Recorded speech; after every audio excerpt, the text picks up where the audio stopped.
Hello viewers, let's learn how we can turn on or off app permission like camera, mic, net, etc. in any smartphone. We will do it by two methods. First method, come and click settings, and in settings come down, click apps, and now click above three dots. Now permission manager, click it, and now camera, contact, call log, etc. You can turn on or off any permission. So let me click camera, and now it will ask for selection of app.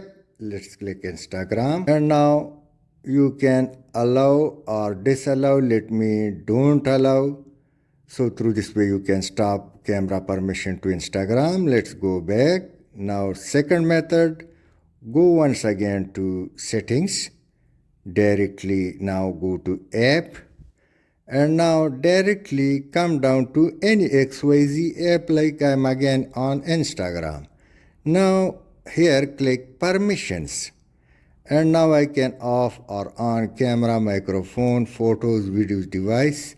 It's in front of you. I can stop it. Let me click don't allow, or even I can don't allow the microphone setting of the Instagram or any other app. At the same time, you can reverse the process by clicking allow only while using the app or off every time. So through this way, you can control any XYZ app inside your mobile. Thanks for watching.